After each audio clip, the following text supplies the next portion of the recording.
Soal pertama, dalam menjalankan tugas sehari-hari, saya sering menemukan situasi di mana ada rekan kerja yang secara tidak sengaja melanggar aturan perusahaan, seperti datang terlambat atau tidak melapor saat meninggalkan tugas. Apa yang akan saya lakukan dalam situasi seperti ini? A. Membiarkan karena bukan tanggung jawab saya untuk mengawasi. B. Mengingatkan secara baik-baik agar rekan kerja lebih patuh terhadap aturan. C. Melaporkan langsung kepada atasan agar diambil tindakan tegas. D. Mengabaikan karena pelanggaran kecil tidak terlalu penting. Ya, teman-teman boleh dijawab.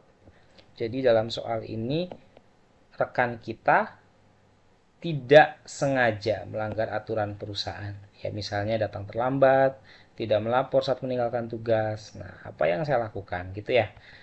Opsi terbaik 4 poin ada di B, mengingatkan secara baik-baik agar rekan kerja lebih patuh terhadap aturan. Nah, pendekatannya bisa dilakukan dengan reminding ya, menginformasikan kembali, mengingatkan bahwa uh, rekan kerja kita tuh harus patuh terhadap aturan ya. Mengingatkannya dengan cara yang lebih baik-baik gitu ya, supaya tidak terjadi hubungan kerja yang negatif. Jadi ini 2 poin teman-teman ya. Poin pertama yaitu bagaimana kemampuan kita agar peraturan bisa terjaga, ditegakkan dengan baik. Di sisi lain adalah bagaimana hubungan kerja tetap terjalin dengan baik. Jadi 2 hal positif yang bisa didapat dari opsi B ya. Jadi jawaban terbaiknya di B, mengingatkan secara baik-baik agar rekan kerja lebih patuh terhadap aturan. Baru kemudian poin 3 ada di C, melaporkan langsung kepada atasan agar diambil tindakan tegas. Nah, ini langsung melapor nih. Apakah ini efektif? Nah, teman-teman ya, karena kasusnya apa tadi? Secara tidak sengaja. Berarti tidak ada unsur kesengajaan. Maka bisa diingatkan teman-teman secara baik-baik ya, jawaban B.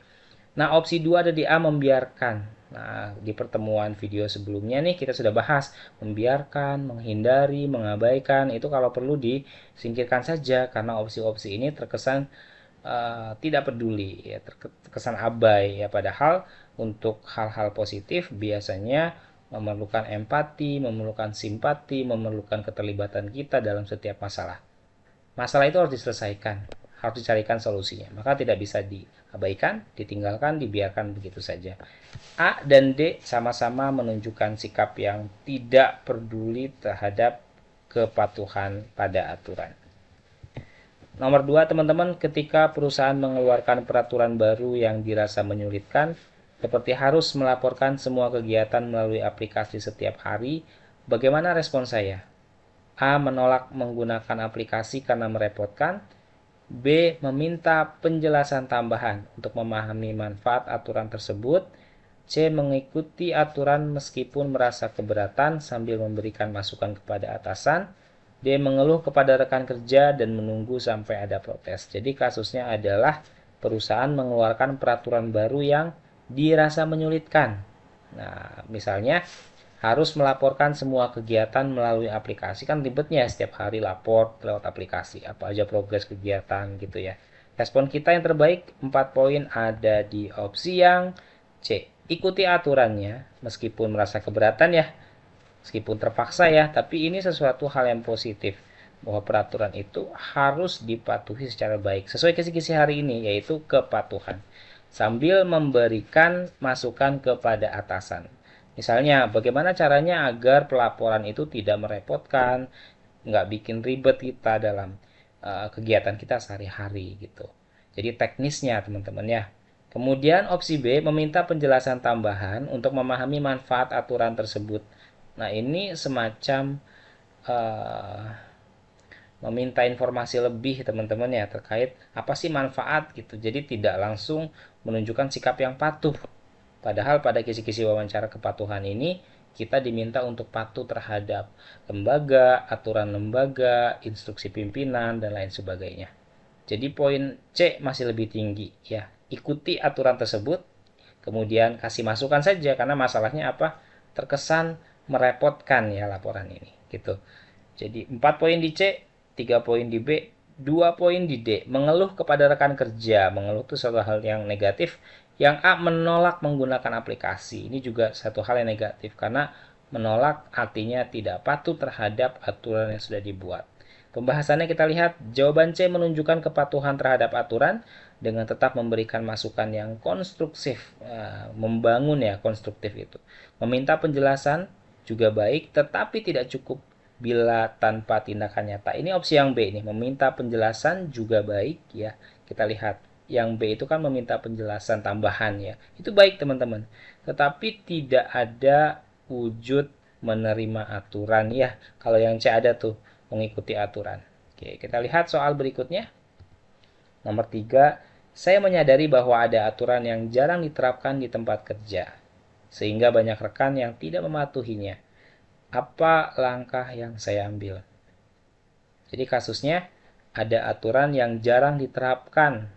Rekan kita banyak yang nggak patuh. Langkah yang kita ambil adalah A. Mengabaikan karena semua orang juga tidak mematuhi. B. Membicarakannya dengan tim untuk mencari solusi agar aturan diterapkan dengan baik. C. Langsung meminta atasan untuk menegur semua yang melanggar aturan yang berlaku. D. Mengikuti perilaku mayoritas agar tidak dianggap berbeda dari yang lainnya. Kita lihat jawabannya teman-teman. Opsi 4 ada di poin B. Ya, poin 4 ada di opsi B. Membicarakannya dengan tim untuk mencari solusi agar aturan diterapkan dengan baik. Ya, kasusnya tadi ada aturan yang jarang diterapkan, maka bicarakan dengan tim, libatkan tim untuk mencari solusi supaya masalah ini bisa diselesaikan ya. Aturan tadi tuh, aturan yang tidak diterapkan bisa segera diterapkan biar rekan-rekan kita itu patuh terhadap aturan yang sudah ada itu. Ya, kita lihat pembahasannya. Jawaban B mencerminkan kepatuhan terhadap peraturan sekaligus inisiatif untuk mengajak. Ini unsurnya kolaborasi teman-teman ya, melibatkan rekan-rekan kita terkait masalah tadi aturan yang jarang diterapkan. Kita lihat poin 3 dari C, langsung meminta atasan untuk menegur semua yang melanggar aturan yang berlaku. Meminta atasan menegur. Pilihan C ini terlalu reaktif teman-teman. Kalau lihat di pembahasan reaktif ya, terlalu berlebihan reaksinya gitu ya. Padahal bisa dimulai dengan berbicara dengan anggota tim, dengan sesama tim, sama-sama nyari solusi. Gimana nih biar aturan ini diterapkan? Biar rekan-rekan juga pasti enjoy menjalaninya ya, mematuhinya karena adanya aturan yang jelas diterapkan gitu ya. Kemudian poin 2 ada di D, mengikuti perilaku mayoritas. Ini juga tidak baik karena perilaku mayoritasnya apa tadi? Rekan yang tidak mematuhi. Banyak rekan yang tidak mematuhi. Nah, kalau kita ikuti yang mayoritas berarti kita ikut yang tidak mematuhi. Ini sesuatu hal yang negatif. Kemudian A, mengabaikan. Ya, sekali lagi kalau mengabaikan itu kita hindari saja jawaban-jawaban seperti ini. Jadi jawaban terbaiknya ada di B. Lanjut nomor 4. Jika dalam situasi tertentu saya diminta oleh atasan untuk menyelesaikan pekerjaan dengan melanggar prosedur yang berlaku, apa yang akan saya lakukan? A. Mengikuti perintah karena atasan yang meminta. B. Menolak dengan sopan dan menjelaskan pentingnya mematuhi prosedur. C. Meminta rekan kerja untuk menyelesaikan pekerjaan itu agar saya tidak terlibat. D. Mengikuti perintah tetapi mencatatnya sebagai bukti untuk berjaga-jaga. Intinya apa? Kita diminta oleh atasan menyelesaikan pekerjaan yang melanggar prosedur, melanggar aturan yang berlaku nih. Sikap kita gimana? Gitu ya. Kita lihat jawaban terbaiknya teman-teman. Jawaban terbaik ada di B, tolak teman-teman. Ketika ada instruksi, ketika ada perintah yang dimana perintah tersebut melanggar prosedur, maka kita berhak untuk menolaknya. Tapi, nah caranya harus dengan cara yang sopan dan jelaskan bahwa menjalankan prosedur itu sesuatu yang penting. Bahwa mematuhi prosedur yang sudah dibuat itu sesuatu yang penting. Ini adalah bentuk pendekatan yang paling tepat, teman-teman. Baru kemudian kita lihat pembahasannya.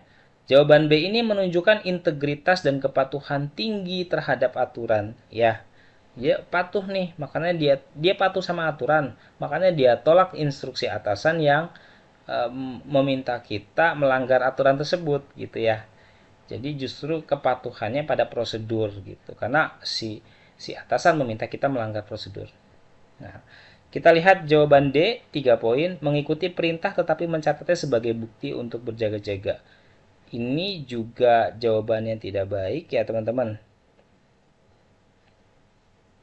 Bahwa artinya dari jawaban D ini kita mengikuti perintah yang dimana kita melanggar aturan, Artinya kita mengalihkan tanggung jawab kita untuk tertib pada prosedur yang berlaku. Ini kurang baik yang D. 2 poin di C, meminta rekan kerja untuk menyelesaikan pekerjaan itu agar tidak terlibat. Artinya kita melempar tanggung jawab, yang C kurang baik.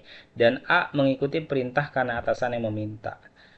Ya, ini juga kurang baik. Padahal perintahnya tadi melanggar apa tadi? Melanggar prosedur. Maka opsi terbaiknya B, tolak dengan sopan. Tolak karena ini melanggar prosedur perintahnya. Kita lihat soal berikutnya. Saat mengetahui ada rekan kerja yang melanggar aturan dengan mengakses data yang seharusnya tidak boleh diakses, bagaimana saya bertindak? A, mengingatkan rekan kerja bahwa tindakannya melanggar aturan. B, melaporkan ke bagian yang berwenang tanpa konfrontasi langsung. C, tidak peduli karena itu bukan urusan saya. D, menunggu hingga masalah diketahui oleh pihak lain. Yuk teman-teman, pelanggarannya apa? Mengakses data yang seharusnya tidak boleh diakses. Berarti ini data vital, data penting yang aksesnya terbatas, tetapi rekan kita ini menerobos masuk untuk mengakses gitu ya. Sikap kita apa nih? Kita lihat jawaban terbaiknya ada di B ya, melaporkan ke bagian berwenang tanpa konfrontasi langsung. Laporkan karena ini bentuk pelanggaran penting, pelanggaran yang tidak perlu dilakukan ini. Ya, laporkan tanpa harus berkonfrontasi langsung dengan si pelakunya. Artinya cukup kita melaporkan kepada pihak yang berwenang, maka tindakan selanjutnya kita serahkan kepada pihak yang berwenang untuk menyelesaikan pelanggaran tersebut. Gitu ya. Kita lihat pembahasannya, jawaban B adalah yang paling tepat karena melibatkan pihak berwenang untuk menangani masalah serius. Ya, karena harus orang yang kompeten, harus pihak yang kompeten menangani permasalahan pelanggaran akses data ini. Ya, tidak bisa kita sembarangan ya teman-teman, karena sifatnya vital tadi. Kemudian jawaban 3 poin ada di A, mengingatkan rekan kerja bahwa tindakannya melanggar aturan. Apakah mengingatkan sesuatu hal yang masih boleh dilakukan? Tentu saja boleh, tetapi ini bentuk pelanggarannya akses data, teman-teman ya. Pelanggaran yang kategorinya serius, kategori berat, karena data yang seharusnya tidak boleh diakses justru diakses. Nah, ini suatu permasalahan berat.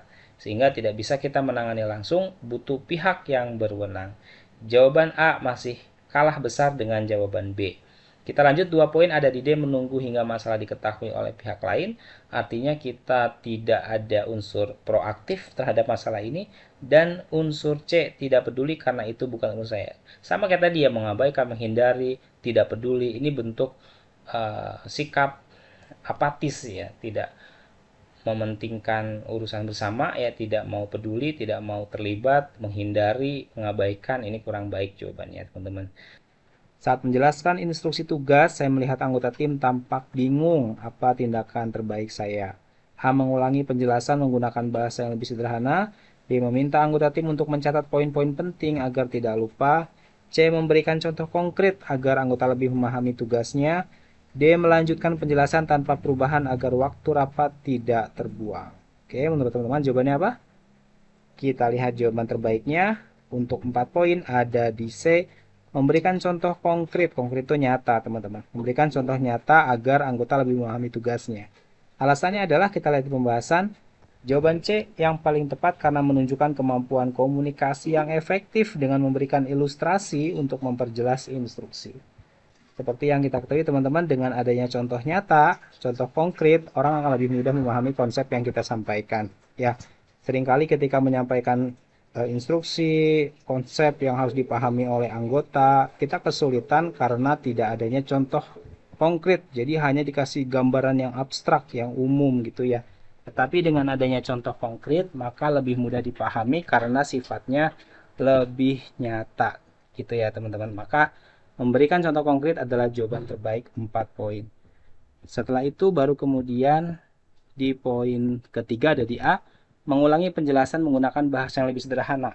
Ini bagus, tetapi masih lebih bagus yang C, memberikan contoh konkret gitu ya. Karena dengan contoh konkret orang akan lebih mudah memahami. Nah, 2 poin ada di B, meminta anggota tim untuk mencatat poin-poin penting agar tidak lupa. Ini juga bagus, tapi masih lebih bagus C dan A. D, melanjutkan penjelasan tanpa perubahan agar waktu. Melanjutkan penjelasan ini kurang baik, artinya mengabaikan gitu ya masalah yang ada di dalam penyampaian instruksi tugas. Jadi jawaban terbaik ada di C. Kita lanjut nomor 2. Dalam proyek bersama, saya merasa anggota tim kurang memahami visi proyek. Apa langkah terbaik saya untuk menyampaikan visi dengan lebih jelas? A. Membuat sesi khusus untuk menjelaskan visi proyek secara mendalam. B. Mengirim dokumen tertulis visi proyek kepada semua anggota. C. Meminta setiap anggota untuk memberi interpretasi mereka terhadap visi proyek. D. Menyampaikan visi proyek secara bertahap selama pelaksanaan proyek. Menurut teman-teman jawabannya apa? Langsung kita lihat jawabannya. Jawaban terbaik 4 poin ada di A. Membuat sesi khusus untuk menjelaskan visi proyek secara mendalam. Alasannya, langkah yang paling efektif untuk memastikan semua anggota memahami visi proyek dengan cara yang mendalam dan terarah. Teman-teman, visi, misi, tujuan organisasi itu kelihatannya sepele ya, karena orang menganggapnya bukan sesuatu yang harus dipahami gitu. Orang langsung ke program saja. Apa program institusinya? Apa program lembaganya? Dengan melupakan visi, misi, dan tujuan gitu. Padahal visi itu kan sesuatu yang besar, sesuatu yang ingin dicapai. Visi itu haluan, ya, sesuatu cara pandang, garis-garis besar. Nah, definisinya banyak visi itu. Tetapi yang jelas, visi itu barang yang sangat vital, teman-teman. Barang yang sangat tidak bisa dilupakan. Dan kalau bisa hafal, ya harus hafal sebenarnya gitu. Setiap organisasi, institusi, lembaga, visi itu harus dihafal oleh harus dihafal oleh para anggotanya gitu ya. Bahkan harus merasuk ke dalam ruh kita karena setiap gerakan kita dalam organisasi harus sesuai dengan visi. Nah, itulah visi.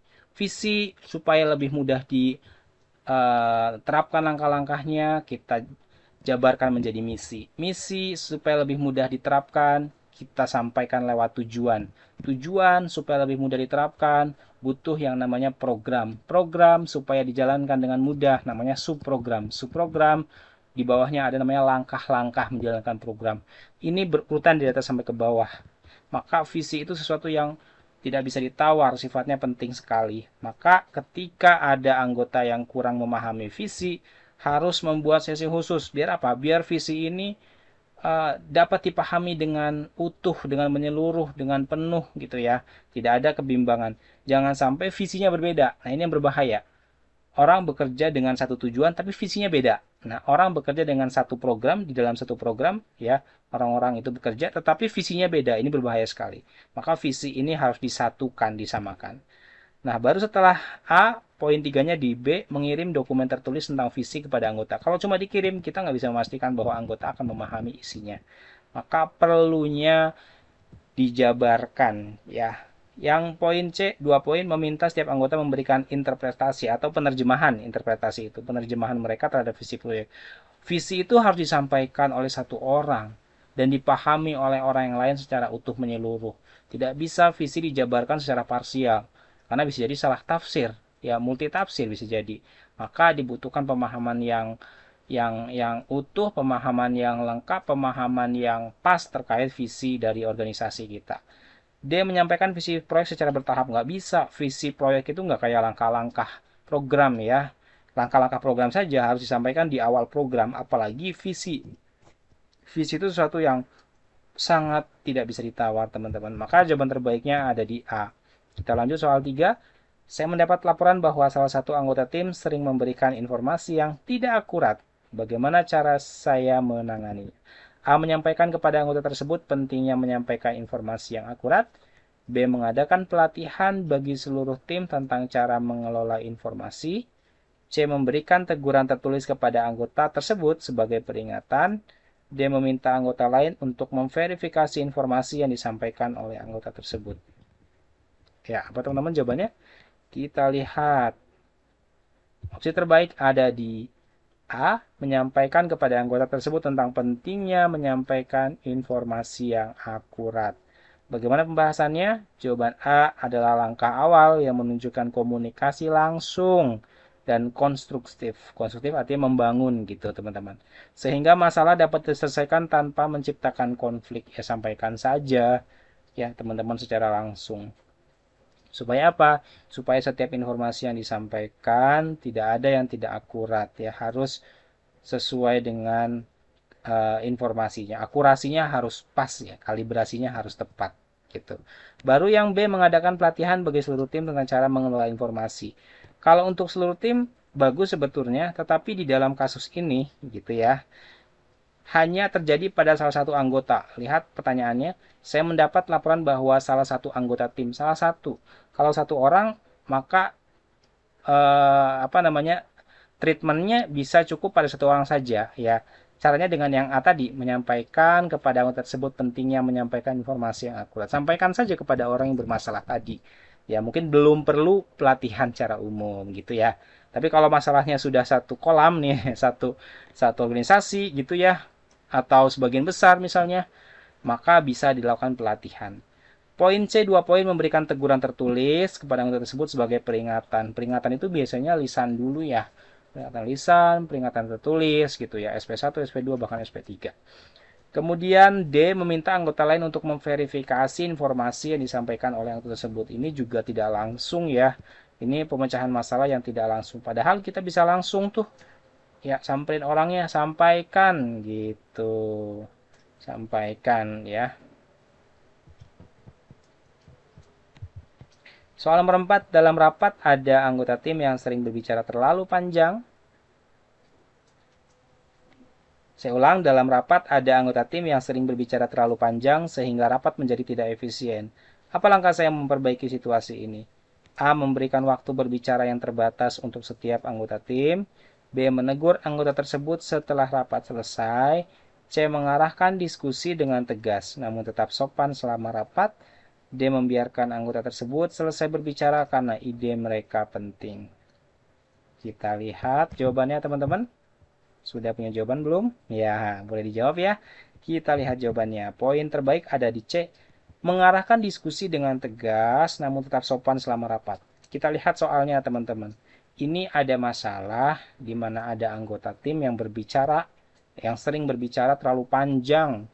Jadi kan nggak efisien ya, makan waktu tapi nggak efisien gitu. Langkahnya adalah arahkan diskusi dengan tegas ya. Misalnya dengan kasih batasan-batasan gitu ya. Kemudian difokuskan kembali kepada tujuan rapat, sampaikan kembali kepada apa yang ingin dicapai dari rapat, sampaikan kembali apa kesepakatan yang ingin dicapai melalui rapat. Nah, ini kan bentuk refocusing ya, memfokuskan kembali gitu. Ketika ada satu orang yang dominan, terlalu panjang pembahasannya, bisa kita bantu diarahkan diskusinya. Tapi tetap sopan selama rapat. Nah, ini yang penting biar tidak terjadi konflik. Penjelasannya di pembahasan, jawaban C menunjukkan kemampuan untuk mengelola rapat secara efektif tanpa mematikan ide-ide yang penting. Emang ada opsi yang mematikan ide penting? Kita lihat opsi yang lain. A. Memberikan waktu berbicara yang terbatas. Nah, terbatas itu bisa jadi malah membatasi ide. Tetapi dengan tadi yang C, refocusing, memfokuskan kembali gitu ya, mengarahkan tuh gini teman-teman. Ya, ketika rapatnya ngomongin objek A, kemudian sudah menjalar ke B, C, D, kita arahkan untuk kembali ke A, namanya refocusing, ya, fokuskan kembali gitu. Nah, ini penting. Dalam artian tidak membatasi ide-ide, gitu ya. Ide tetap dibiarkan, tetapi fokus gitu. Fokus bahasannya pada topik yang dibahas gitu. Nah, yang B, 2 poin menegur anggota tersebut setelah rapat selesai. Wah, udah rapat yang gak efisien, ditegurnya setelah rapat. Ya, sayang banget. Dia membiarkan anggota tersebut. Ya, teman-teman, untuk jawaban yang membiarkan, menghindari, mengabaikan, tidak memedulikan, ini kalau bisa tidak kita pilih di dalam soal-soal P3K. Karena cenderung eh, apa ya, tidak peduli atau tidak ingin memecahkan masalah atau menghindar dari masalah gitu ya. Maka pilih jawaban selain itu. Jawaban terbaiknya di soal ini ada di C. Lanjut nomor 5, saya menerima kritik dari anggota tim terkait gaya komunikasi saya yang dianggap terlalu langsung. Bagaimana saya menanggapinya? A. Meminta masukan lebih lanjut untuk memahami kekurangan gaya komunikasi saya. B. Menyesuaikan gaya komunikasi saya untuk lebih sesuai dengan preferensi anggota tim. C. Menjelaskan kepada anggota tim bahwa gaya komunikasi saya bertujuan untuk efisiensi. D. Mengabaikan kritik tersebut karena setiap orang memiliki gaya komunikasi yang berbeda. Yuk teman-teman, sudah punya jawaban belum? Kita lihat kunci jawabannya. Jawaban 4 poin ada di A. meminta masukan lebih lanjut untuk memahami kekurangan gaya komunikasi saya. Yuk kita lihat masalahnya. Kita dikritik dari anggota tim. Nah, yang dikritik apa? Gaya komunikasi kita nih yang terlalu langsung gitu ya. To the point kayaknya nih. Nah, jawaban terbaik A tadi, minta masukan dong. Ya, supaya kita memahami gaya komunikasi saya yang mana yang kurang tepat. Ya, apa kekurangan gaya komunikasi saya sehingga pada bagian tersebut kita perbaiki gitu. Barangkali pada poin-poin tertentu saja tidak menyeluruh, tidak keseluruhan gaya komunikasi saya. Maka sampaikan, tolong dong kasih masukan bagaimana cara saya supaya lebih bisa diterima gaya komunikasinya. Atau pertanyaan lain lagi, gaya komunikasi apa yang menurut teman-teman tepat jika aku gunakan di dalam forum ini misalnya. Ini kan lebih mengarah kepada solusi gitu ya dari masalah tadi gaya komunikasi saya. B. Menyesuaikan gaya komunikasi saya untuk lebih sesuai dengan preferensi anggota tim. Nah, masalahnya kalau kita menyesuaikan, nah yang mana nih yang perlu disesuaikan gitu ya. Padahal mungkin kita bisa lebih menerima masukan lagi nih lebih lanjut, permintaan mereka, harapan mereka, keinginan mereka seperti apa terkait gaya komunikasi saya gitu. Jadi pentingnya menerima masukan secara terbuka terlebih dahulu agar kita mendapatkan umpan balik atas gaya komunikasi yang selama ini kita gunakan. Kita bisa lihat juga pembahasannya nih. Jawaban A adalah yang paling tepat karena menunjukkan sikap terbuka terhadap kritik dan berusaha memperbaiki diri untuk mendukung komunikasi yang lebih baik, yang lebih efektif gitu ya. Jadi yang A poinnya masih lebih besar dari yang B. Kemudian yang C menjelaskan kepada anggota tim bahwa gaya komunikasi saya bertujuan untuk efisiensi. Ini terkesan menutup terhadap kritik atau masukan dari orang lain. Dia mengabaikan, ini juga bentuk yang tidak menerima kritik kan ya, mengabaikan kritik orang lain. Maka jawaban terbaik ada di A. Langsung saja ke soal pertama. Dalam pekerjaan saya sebagai bagian administrasi, saya menemukan laporan keuangan yang tidak sesuai dengan dokumen pendukungnya.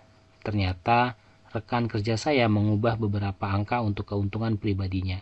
Apa yang saya lakukan? A. Melaporkan temuan ini langsung kepada atasan dengan membawa bukti-bukti yang saya miliki. B. Memberikan peringatan kepada rekan kerja tersebut agar segera memperbaiki kesalahannya.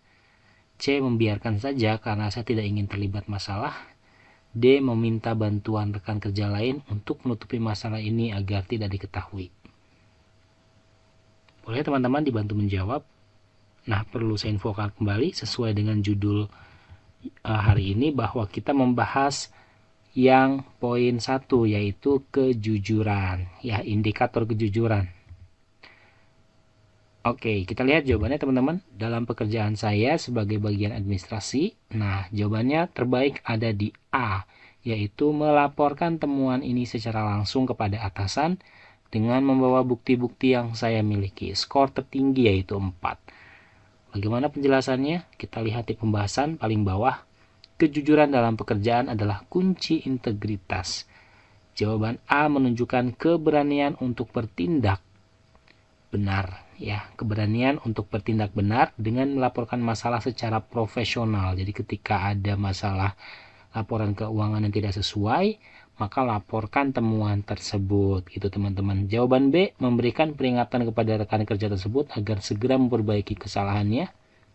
Di pembahasan kita lihat jawaban B memiliki nilai baik tetapi kurang tegas, ya, sesuai dengan indikator kejujuran. Ketika kita menemukan suatu temuan keuangan, ya, laporan keuangan yang bermasalah, maka laporkan sebagai bentuk ketegasan terhadap kejujuran.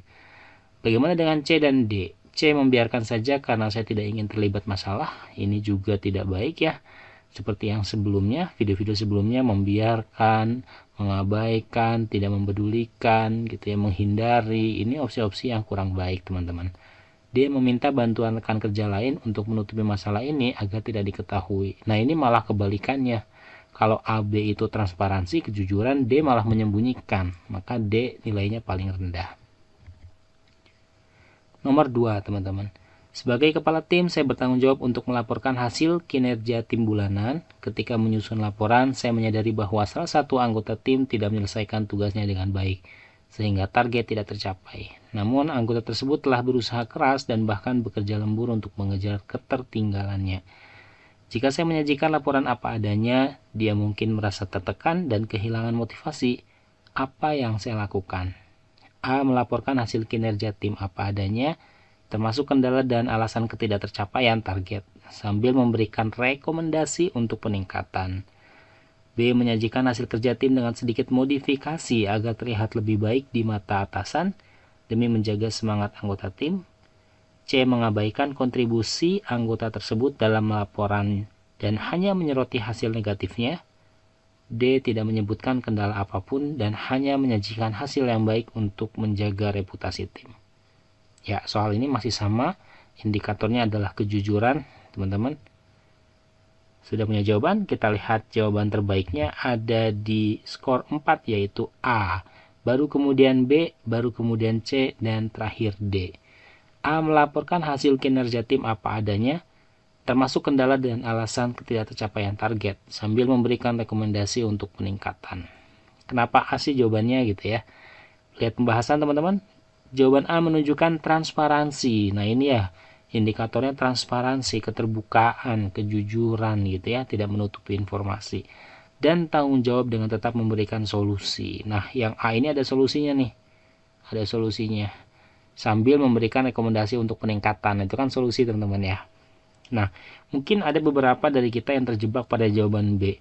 Kayaknya B bagus kak, menyajikan hasil kerja tim dengan sedikit modifikasi agar terlihat lebih baik di mata atasan demi menjaga semangat anggota tim. Kayaknya bagus ya nge-backup kerjaan teman yang minus gitu. Artinya kita menjadi perubah produk teman kita menjadi lebih baik supaya hasilnya malah bagus gitu kan. Kita nge-backup hasil kerjaan teman kita. Tetapi dari unsur kejujuran atau transparansi ini kurang baik teman-teman gitu ya. Karena indikator wawancara adalah transparansi tadi, kejujuran. Ya, teman-teman. Kita lihat pembahasannya, jawaban B memiliki niat baik tetapi tidak sepenuhnya transparan. Niatnya baik, bagus nih, tapi nggak transparan. C. Mengabaikan kontribusi anggota tersebut dalam laporan dan hanya menyoroti hasil negatifnya. Ini kurang bagus. D. Tidak menyebutkan kendala apapun dan hanya menyajikan hasil yang baik untuk menjaga reputasi tim. Ini juga kurang bagus ya, kurang transparan nih. Lanjut nomor 3. Saya diberi tugas memimpin sebuah proyek yang hasil akhirnya tidak sesuai harapan. Ketika ditanya oleh atasan dalam rapat evaluasi, saya menyadari ada beberapa kesalahan dalam pengambilan keputusan saya yang berkontribusi pada hasil tersebut.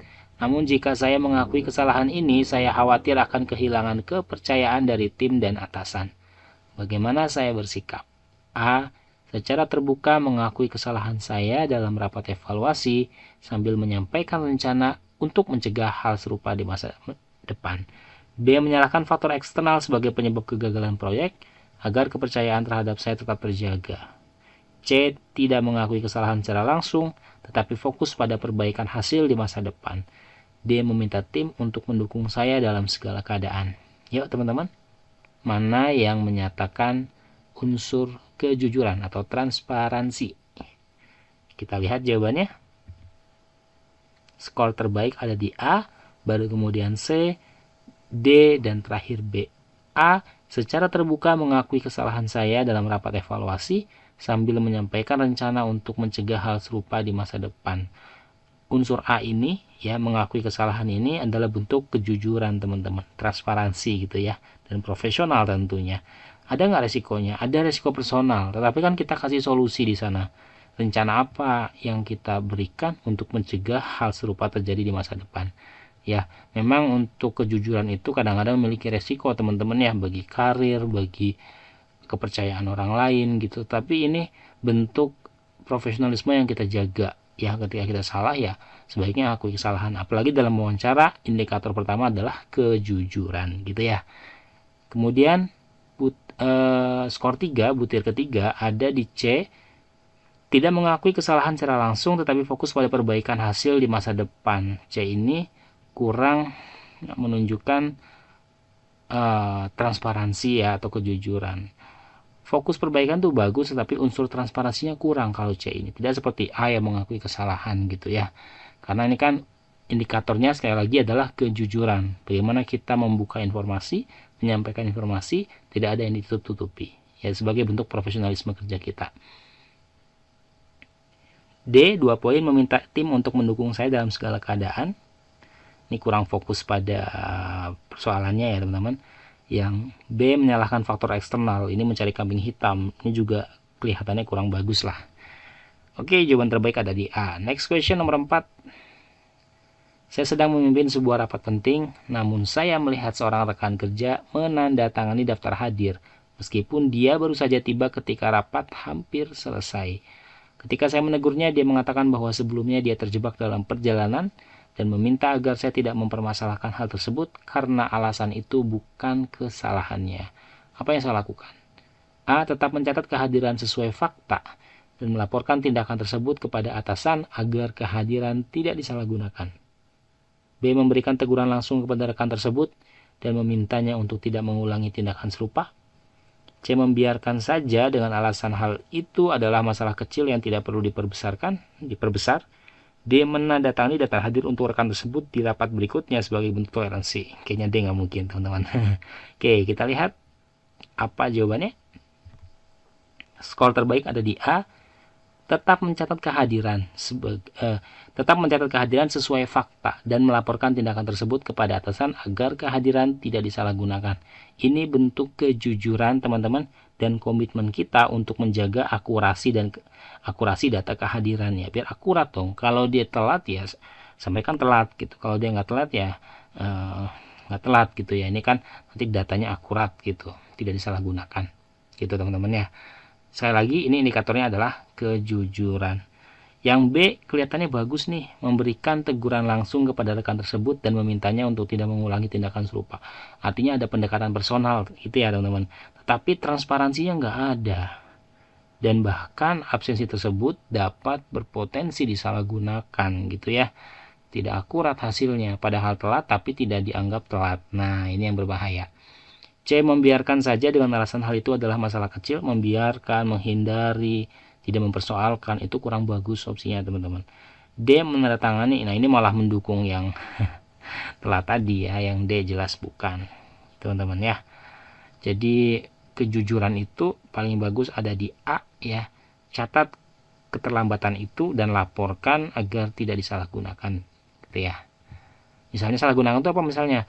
Dia telat, ngakunya nggak telat, kan ada tuh absensi tanda tangannya gitu ya. Tapi karena tanda tangannya ada terus dia bilang saya nggak telat gitu. Nah ini yang perlu disampaikan sebagai bentuk kejujuran. Nomor 5, saya menerima laporan bahwa seorang anggota tim sedang meminta rekan lain untuk menandatangani absensinya ketika dia terlambat atau tidak hadir di kantor. Ketika saya mengonfrontasinya, dia berdalih bahwa tindakannya tidak merugikan siapapun karena tugasnya tetap diselesaikan tepat waktu. Apa respon saya? Jadi sayanya ini sebagai apa? Saya menerima laporan bahwa seorang anggota tim ya, jadi kita leader di sini. Jadi kita seorang kepala tim di sini. Apa respon saya? A. Memberikan peringatan tegas kepada anggota tim tersebut dan melaporkan tindakannya kepada manajemen sesuai prosedur. B. Meminta anggota tim tersebut untuk berhenti melakukan tindakan tersebut tanpa perlu melibatkan pihak lain. C. Tidak mempermasalahkan tindakan tersebut karena tugasnya tetap selesai tepat waktu. D. Mengabaikan laporan tersebut agar tidak menimbulkan konflik dalam tim. Kita lihat jawabannya teman-teman. 4 poin ada di A, baru kemudian 3 poin di B, 2 poin di C, dan 1 poin di D. A. Memberikan peringatan tegas kepada anggota tim tersebut dan melaporkan tindakannya kepada manajemen sesuai prosedur. Nah, apalagi ada kata-kata sesuai prosedur. Artinya kita menjalankan prosedur yang benar. Ya, kasih peringatan, laporkan tindakannya, ini bentuk transparansi supaya nilai-nilai kejujuran dalam hal absensi tetap terjaga gitu teman-teman. Kalau yang B, meminta untuk berhenti melakukan tindakan tersebut tanpa perlu melibatkan pihak lain.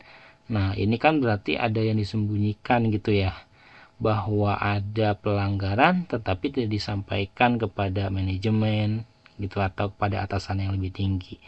Maka penting di sini menyampaikan transparansi informasi agar sesuai dengan indikator wawancara, teman-teman ya. Kita diminta untuk menjawab sesuai dengan indikator kejujuran gitu. Yang C, tidak mempermasalahkan tindakan tersebut karena tugasnya. Nah, ini tidak mempermasalahkan ini kurang bagus, artinya mengabaikan terhadap integritas kejujuran. Mengabaikan yang D juga sama, mengabaikan laporan tersebut artinya mengabaikan integritas kejujuran, teman-teman ya. Maka jawaban terbaiknya ada di A. Nomor 1, teman-teman, saya bekerja di sebuah instansi pelayanan publik. Suatu hari seorang masyarakat datang untuk mengurus dokumen penting. Namun, sistem komputer sedang bermasalah sehingga proses pengurusan menjadi tertunda. Masyarakat tersebut mulai marah dan mengeluh tentang layanan yang tidak memuaskan. Apa yang sebaiknya saya lakukan? A. Menyampaikan bahwa masalah sistem sedang ditangani dan sedang dicarikan solusinya. B. Meminta maaf atas ketidaknyamanan dan menjelaskan langkah alternatif yang dapat diambil sementara waktu. C. Meminta masyarakat untuk menunggu hingga sistem kembali normal tanpa menjelaskan waktu penyelesaian. D. Mengabaikan keluhan masyarakat karena masalah ini bukan tanggung jawab pribadi saya. Baik, teman-teman sudah dapat jawaban? Kita lihat apa jawabannya. Nah, poin 4 atau poin tertinggi ada di jawaban B, kemudian 3 ada di jawaban A, 2 ada di jawaban C, dan 1 atau terendah ada di opsi D. Yang poin 4B, meminta maaf atas ketidaknyamanan dan menjelaskan langkah alternatif yang dapat diambil sementara waktu. Jadi kasusnya adalah kita sebagai seorang pelayan publik dihadapkan pada masyarakat yang marah, ya, yang nggak puas karena adanya masalah sistem komputer gitu ya teman-teman, pada proses pengurusan yang mana prosesnya menjadi tertunda gitu. Nah, maka langkah yang paling terbaik yang bisa kita ambil adalah yang B. Minta maaf teman-teman atas ketidaknyamanan dan menjelaskan langkah alternatif yang dapat diambil sementara waktu.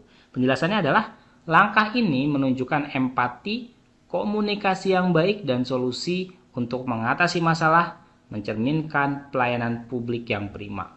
Ya teman-teman, sering kita menghadapi orang ya dimana kita melayani masyarakat, kemudian ada kendala, maka tunjukkan rasa empati kita ya dengan meminta maaf atas ketidaknyamanan, atas masalah yang terjadi, komunikasikan itu, sampaikan itu, karena masyarakat biasanya menunggu informasi, ada masalah apa sih sebenarnya gitu ya, sehingga pelayanan tertunda.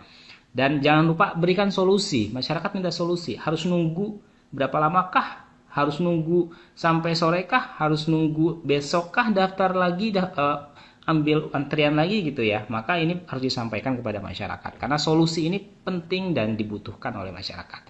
Poin 3 ada di A, menyampaikan bahwa masalah sistem sedang ditangani dan sedang dicarikan solusinya. Ini informatif sih, tetapi tidak ada solusi konkret ya teman-teman. Tidak ada solusi yang diberikan.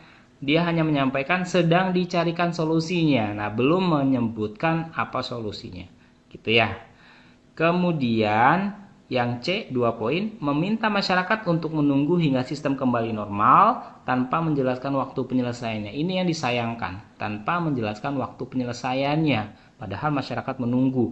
Masyarakat punya keperluan, punya kepentingan lain gitu ya. Tidak mungkin dia dalam sehari cuma ngurusin satu hal doang di pelayanan publik yang kita lakukan. Maka harus disampaikan apa yang menjadi kendala dan bagaimana penyelesaiannya. Harusnya itu disampaikan.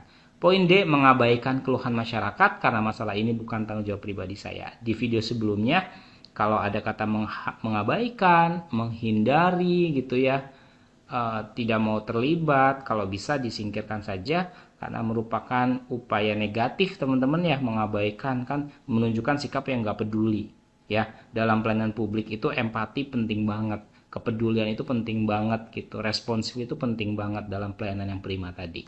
Maka jawabannya yang B. Nomor 2, saat memberikan pelayanan, saya mendapati bahwa ada masyarakat yang kesulitan memahami prosedur karena keterbatasan bahasa. Apa tindakan terbaik saya? A. Menyarankan masyarakat untuk membawa orang lain yang bisa membantu mereka menerjemahkan. B. Berusaha menjelaskan dengan bahasa yang sederhana atau mencari rekan kerja yang dapat membantu. C. Meminta masyarakat untuk membaca ulang prosedur dengan teliti agar lebih memahami. D. Melanjutkan pelayanan kepada masyarakat lain tanpa memberikan bantuan lebih lanjut. Teman-teman, sudah punya jawaban? Ya, soal ini bahwa di dalam pelayanan publik ada masyarakat yang kesulitan memahami prosedur. Dia punya kendala keterbatasan bahasa ya. Maka jawabannya apa teman-teman? Kita lihat. Nah, poin terbaik ada di B. Berusaha menjelaskan dengan bahasa yang sederhana. Nah, ini perlu teman-teman. Selain seorang pelayan publik harus bisa multibahasa ya. Kalau sekarang pelayanan publik itu minimal bahasa Indonesianya dan bahasa Inggris sekarang ya, karena kan bahasa Inggris sudah jadi bahasa internasional gitu ya. Maka selain itu, seorang pelayan publik harus mampu menerjemahkan bahasa, menjelaskan sesuatu secara sederhana biar gampang dicerna, biar gampang dipahami oleh seluruh masyarakat gitu ya. Ketika menghadapi orang yang pendidikannya tinggi, pakai bahasa yang level tinggi nggak masalah. Tapi ketika menghadapi orang yang pendidikannya rendah, maka akan jadi bermasalah. Dibutuhkan penjelasan yang bahasanya sederhana. Nah, itulah yang B, teman-teman. Mencari rekan kerja atau mencari rekan kerja yang dapat membantu. Ini opsi lain kalau kita nggak mampu menjelaskan secara sederhana ya.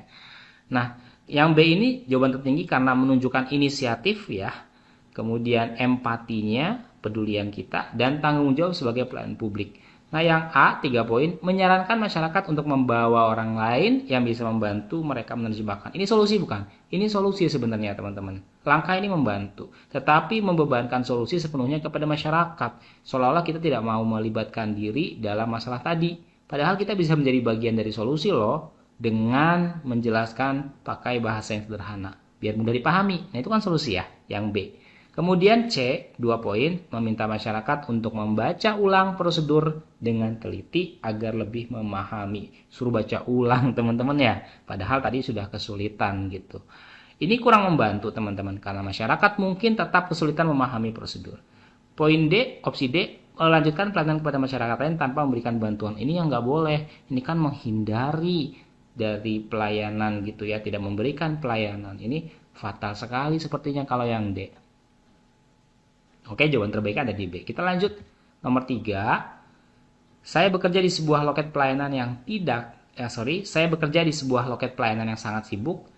Seorang masyarakat meminta pelayanan lebih cepat karena alasan mendesak, tetapi antrean sangat panjang. Apa yang sebaiknya saya lakukan? A. Menyuruh masyarakat untuk mengikuti antrean sesuai urutan tanpa pengecualian. B. Memastikan urgensi yang disampaikan valid dan memberi prioritas dengan persetujuan masyarakat lain di antrean. C. Menyampaikan bahwa percepatan pelayanan tidak memungkinkan karena aturan yang ketat. D. Meminta masyarakat tersebut untuk menyampaikan keluhannya kepada atasan saya. Oh, yang D kayaknya nggak mungkin ya. Oke, kita lihat teman-teman apa jawabannya. Ya, poin tertinggi di B, memastikan urgensinya. Nah, kita lihat soalnya tadi. Ini kan di loket pelayanan, loketnya lagi sangat sibuk gitu ya. Terus ada masyarakat minta dipercepat pelayanannya untuk urusannya dia nih, karena dia punya alasan yang mendesak gitu ya, padahal antrian lagi panjang. Nah, jawaban terbaik di B, minta penjelasan ya, dipastikan urgensinya apa sih yang bikin bapak atau ibu harus buru-buru gitu ya, dan harus valid, jangan yang seolah-olah ini misalnya dia bilangnya sakit gitu, harus buru-buru berobat atau nggak memungkinkan kalau ikut antri, tapi kondisi fisiknya sehat. Nah, ini kan nggak valid. Maka pastikan urgensinya bahwa kondisinya sesuai dengan alasannya gitu ya, bahwa alasannya sesuai dengan kondisinya, dan memberi prioritas dengan persetujuan masyarakat. Kalau perlu ini disampaikan, Bapak Ibu, ini kebetulan ada masyarakat, salah satu masyarakat yang tidak memungkinkan untuk antri, bagaimana jika saya prioritaskan gitu ya, itu boleh disampaikan biar masyarakat tidak bertanya-tanya kenapa dia diprioritaskan gitu. Penjelasannya apa? Langkah ini menunjukkan fleksibilitas. Nah, dalam pelayanan tuh fleksibel aja sebenarnya teman-teman, nggak harus antrian itu, enggak ya. Pada prinsipnya ada kondisi-kondisi tertentu yang bisa membuat antrian menjadi prioritas-prioritas tertentu bagi orang-orangnya. Empati juga diperlukan dan kemampuan mengelola situasi secara adil. Nah, ini jangan sampai nih kita jadi nggak adil karena memihak pada salah satu kepentingan saja. Nah, poin 3 ada di A, menyuruh masyarakat untuk mengikuti antrean sesuai urutan tanpa pengecualian. Nah, ini tegas ya sama peraturan tentang antrian. Nah, menegakkan aturan itu penting, tetapi tanpa fleksibilitas dapat mengabaikan kebutuhan mendesak. Manusiawi nggak teman-teman kalau lagi antri ternyata sakit? Itu hal yang biasa teman-teman ya. Maka kita harus bisa mengkondisikan. Nah, dalam hal ini tidak harus aturan itu ditegakkan seketat-ketatnya bahwa kondisi tertentu bisa membuat antrian menjadi ada prioritas-prioritasnya. Yang C menyampaikan bahwa percepatan pelayanan tidak memungkinkan karena aturan yang ketat. Nah, ini juga mirip dengan A. Nah, memberikan alasan dapat diterima tetapi tidak menyelesaikan masalah. Ingat tadi masalahnya ada orang yang minta kita lihat soalnya minta pelayanan dipercepat karena alasan mendesak. Dia punya alasan yang mendesak. Nah, kita belum tahu nih alasannya apa sebenarnya ya, karena di narasi nggak ada.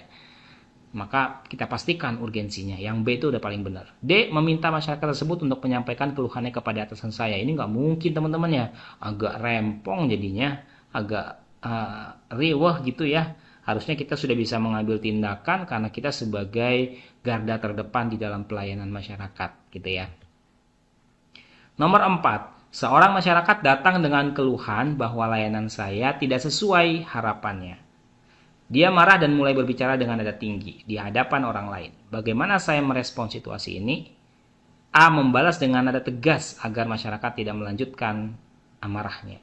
B, mendengarkan keluhan masyarakat dengan tenang, meminta maaf dan berusaha memberikan solusi terbaik. C, meminta masyarakat untuk berbicara dengan cara yang lebih sopan sebelum melanjutkan pembicaraan. D, mengabaikan masyarakat dan meminta bantuan rekan untuk menangani keluhan tersebut. Nah, menurut teman-teman apa jawabannya ya? Oke, kita lihat jawabannya.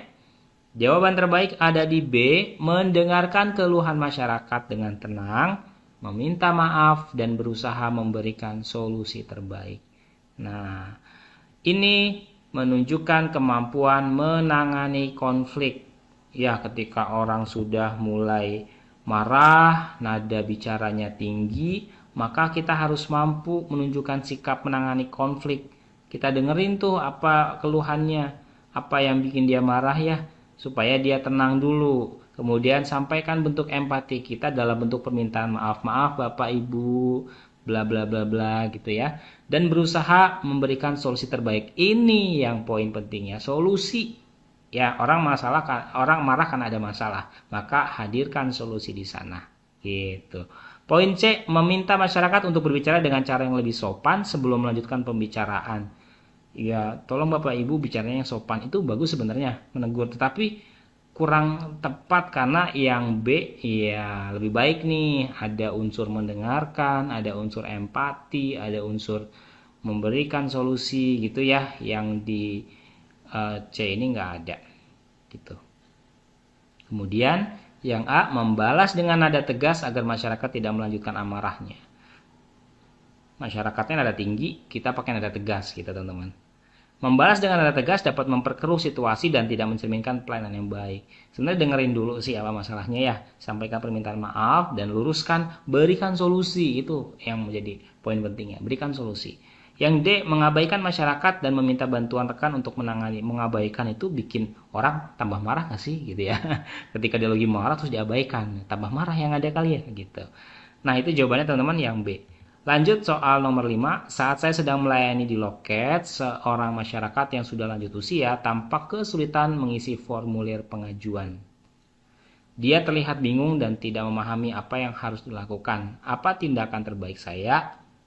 A, memberikan formulir pengganti dan meminta masyarakat membaca ulang petunjuk dengan lebih teliti. B, menyampaikan bahwa saya tidak bisa membantu karena fokus melayani antrian lainnya. C, membantu masyarakat mengisi formulir sambil menjelaskan langkah-langkahnya secara perlahan. D, menyarankan masyarakat untuk meminta bantuan keluarganya agar formulir dapat diisi dengan benar. Ayo teman-teman, jawabannya apa? Oke, kita lihat jawabannya.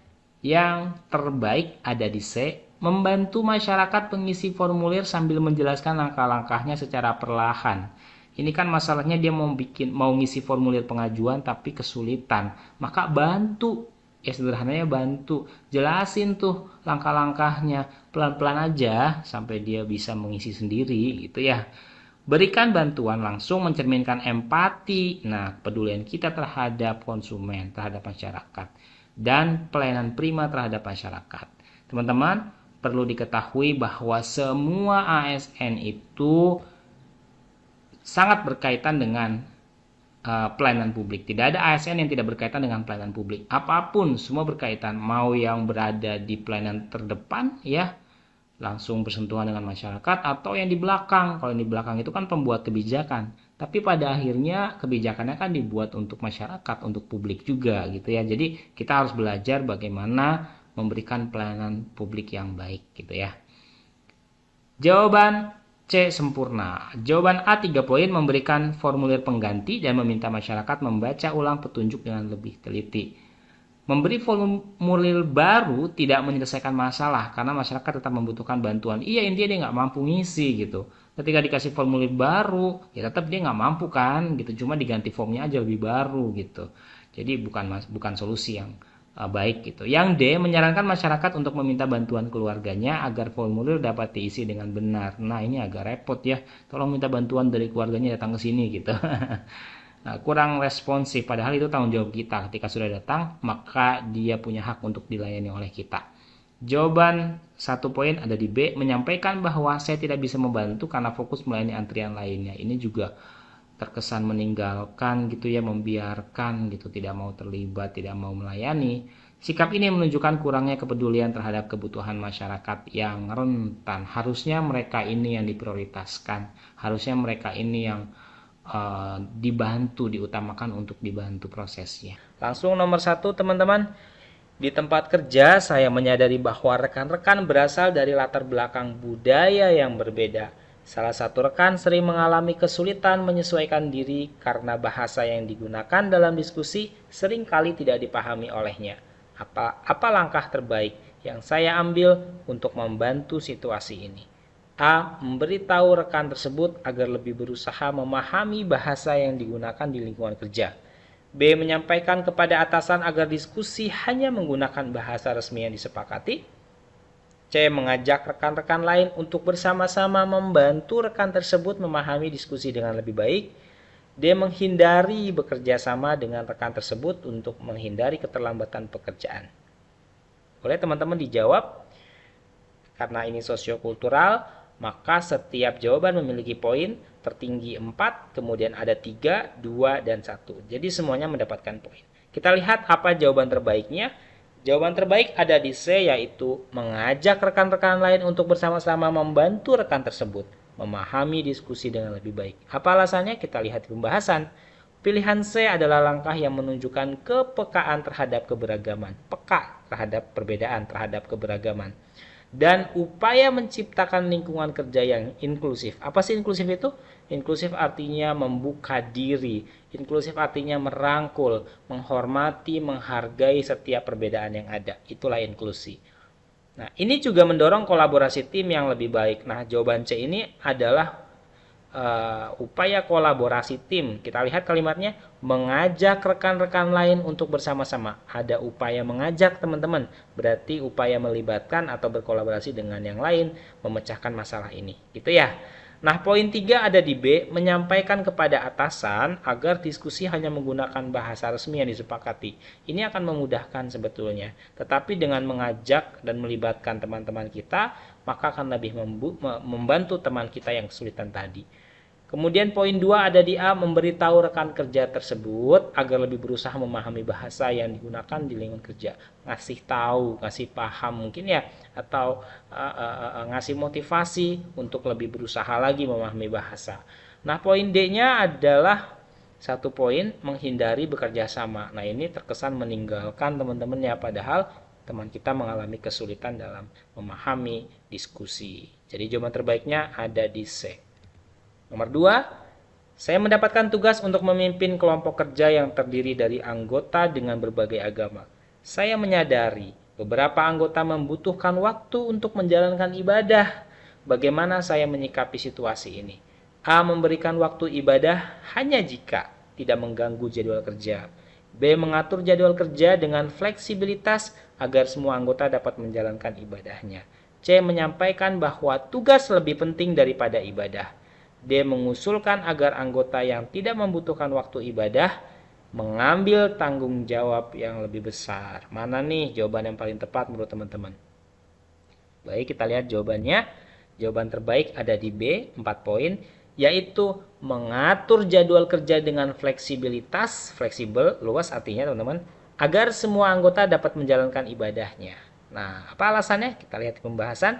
Pilihan B adalah langkah yang paling bijaksana karena menunjukkan empati dan penghargaan terhadap keberagaman agama tanpa mengesampingkan tanggung jawab pekerjaan.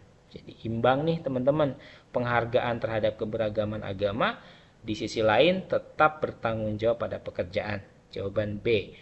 3 poin ada di A, memberikan waktu ibadah hanya jika tidak mengganggu jadwal pekerjaan. Nah, berarti dikotomi nih antara kepentingan ibadah dengan kepentingan kerja. Padahal idealnya keduanya bisa tetap berjalan satu sama lain. 2 poin ada di D, mengusulkan agar anggota yang tidak membutuhkan waktu ibadah mengambil tanggung jawab yang lebih besar. Ini terkesan diskriminatif, kurang adil gitu ya dalam pembagian kerja, pembagian tugas dan tanggung jawab kerja. Yang C, 1 poin, menyampaikan bahwa tugas lebih penting daripada ibadah. Ini bukan bentuk keseimbangan, padahal menghargai keberagaman salah satunya dengan memberikan kesempatan orang lain untuk beribadah sesuai agamanya masing-masing. Ya, lanjut nomor 3 teman-teman. Dalam rapat saya memperhatikan bahwa seorang anggota tim dari daerah tertentu tidak pernah berbicara atau memberikan ide. Apa yang sebaiknya saya lakukan untuk memastikan keterlibatannya? A. Meminta anggota tersebut berbicara langsung dalam rapat berikutnya. B. Mengadakan diskusi informal di luar rapat untuk mendengar pendapatnya. C. Mengabaikan karena mungkin ia merasa tidak nyaman untuk berbicara. D. Memberikan penugasan khusus agar ia merasa lebih percaya diri dalam tim. Masalahnya adalah apa teman-teman? Ada anggota tim dari daerah tertentu yang nggak mau terlibat nih ketika ada rapat ya, nggak mau berbicara gitu, nggak mau memberikan ide. Nah, bagaimana supaya kita bisa memastikan keterlibatannya? Nah, apa jawabannya teman-teman? Ya, kita lihat di kunci jawaban terbaik ada di B dengan 4 poin, mengadakan diskusi informal di luar rapat untuk mendengar pendapatnya. Nah, kita bisa mengadakan diskusi informal yang tidak formal ya, bukan diskusi resmi. Pilihan B ini adalah langkah yang paling efektif untuk mendorong partisipasi dalam lingkungan yang lebih nyaman dan mendukung. Barangkali forum rapat itu terlalu tegang, terlalu menakutkan sehingga dia khawatir ketika harus berbicara. Maka buatlah suasana lebih nyaman, suasana yang lebih mendukung, salah satunya melalui diskusi informal teman-teman. Ini bisa merangsang teman kita yang dari daerah lain tadi untuk terlibat dalam pembicaraan. Poin D, memberikan penugasan khusus agar ia merasa lebih percaya diri dalam tim. Ini bisa merangsang, tetapi penugasan ini tidak langsung memecahkan masalah ketidakterlibatan dalam diskusi, ya, dalam rapat tadi.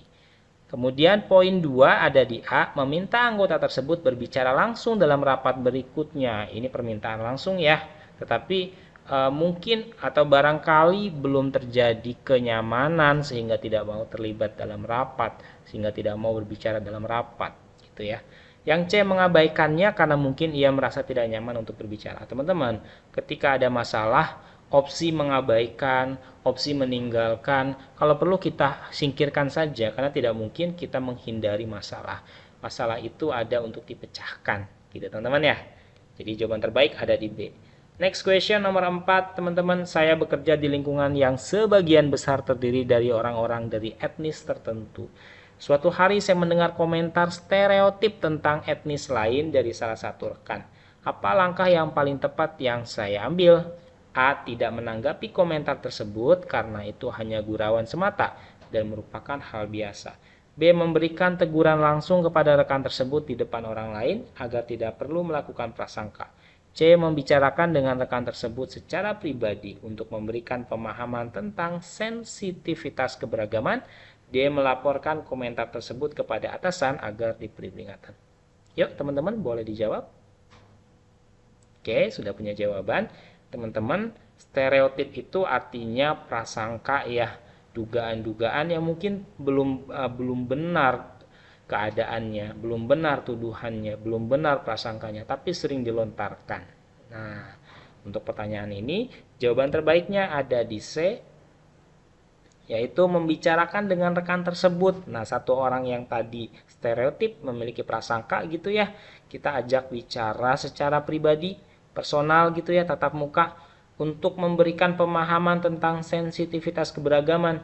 Kasih tahu bahwa untuk urusan agama, untuk urusan etnis suku, untuk urusan ras, untuk urusan budaya, itu hal yang sensitif. Sehingga jangan sampai ada bahasa-bahasa, ada diskusi-diskusi, ada pendapat-pendapat yang merujuk kepada stereotip atau prasangka yang buruk. Gitu. Jadi pendekatannya personal teman-teman ya. Nah, apa alasannya? Pilihan C adalah langkah terbaik karena memberikan edukasi langsung, kasih itu pemahaman, kasih paham teman-teman dengan cara yang lebih sopan dan persuasif. Persuasif itu ajakan tanpa mempermalukannya, gitu ya. Karena kan ngomongnya berdua. Nah, jawaban D melaporkan komentar tersebut kepada atasan agar diberi peringatan. Ini juga masih 3 poin ternyata ya. Nah, yang 2 poin ada di B, memberikan teguran langsung kepada rekan tersebut di depan orang lain. Nah, ini minusnya. Ketika memberikan nasihat, sebaiknya tidak di depan orang lain, tidak di tempat umum. Ya. Jawaban 1 ada di A, tidak menanggapi komentar tersebut karena itu hanya gurauan semata. Ini bentuk pengabaian teman-teman ya. Sekali lagi, pengabaian, menghindari, meninggalkan suatu masalah, ini bukan jawaban yang baik. Ya, ini tidak berupaya memecahkan masalah gitu. Ini tidak berupaya mencari solusi. Maka tinggalkan saja jawaban-jawaban yang tipenya seperti A ini. Soal nomor 5, dalam proyek bersama saya melihat ada kesenjangan pendapat antara anggota yang berasal dari daerah berbeda. Anggota dari daerah mayoritas mendominasi keputusan, sementara anggota dari daerah minoritas merasa terabaikan. Saya ulang, anggota dari daerah mayoritas mendominasi keputusan, sementara anggota dari daerah minoritas merasa terabaikan. Apa yang seharusnya saya lakukan? A. Membiarkan keputusan mayoritas berlaku karena itu lebih praktis. B. Meminta anggota dari daerah minoritas menerima keputusan mayoritas demi kelancaran proyek. C. Mengadakan diskusi ulang untuk memastikan semua pendapat didengar dan dipertimbangkan. D. Menunda proyek sampai semua anggota setuju dengan satu keputusan. Nah, silakan teman-teman dipikirkan jawabannya. Kondisinya, yang mayoritas ini mendominasi keputusan, yang minoritas merasa terabaikan. Apa yang bisa kita lakukan? Jawaban terbaiknya ada di C, yaitu mengadakan diskusi ulang untuk memastikan semua pendapat didengar dan dipertimbangkan. Sekali lagi, ini upaya menghargai keberagaman ya. Tadi kisi-kisinya adalah kepekaan terhadap keberagaman. Kita sadar kita berbeda, kita sadar kita beragam, maka kita harus bersikap inklusif. Tidak perlu ada istilah mayoritas minoritas. Inklusif artinya merangkul, menghargai, menghormati setiap perbedaan yang ada. Nah, diskusi ulang ini tujuannya untuk memastikan biar semua pendapat tadi didengar dan dipertimbangkan baik-baik gitu ya. Alasannya apa? Kita lihat pembahasan. Pilihan C adalah langkah yang menunjukkan kepemimpinan inklusif dan menghargai keberagaman pendapat sehingga tercipta keputusan yang adil dan didukung oleh semua pihak. Baru kemudian poin 3-nya di D, menunda proyek sampai semua anggota setuju dengan satu keputusan. Sulit teman-teman ya setuju, karena kan tadi yang mayoritas mendominasi keputusan, ya minoritas merasa terabaikan, maka sulit sekali mencapai satu keputusan. Gitu ya. Poin 2 ada di B, meminta anggota dari daerah minoritas menerima keputusan mayoritas demi kelancaran proyek. Ini semacam, gimana ya, pemaksaan kali ya teman-teman. Kurang tepat lah kayaknya. Yang A, membiarkan keputusan mayoritas berlaku karena itu lebih praktis. Nah, ini bentuk pembiaran. Pembiaran tidak perlu, tidak boleh dilakukan.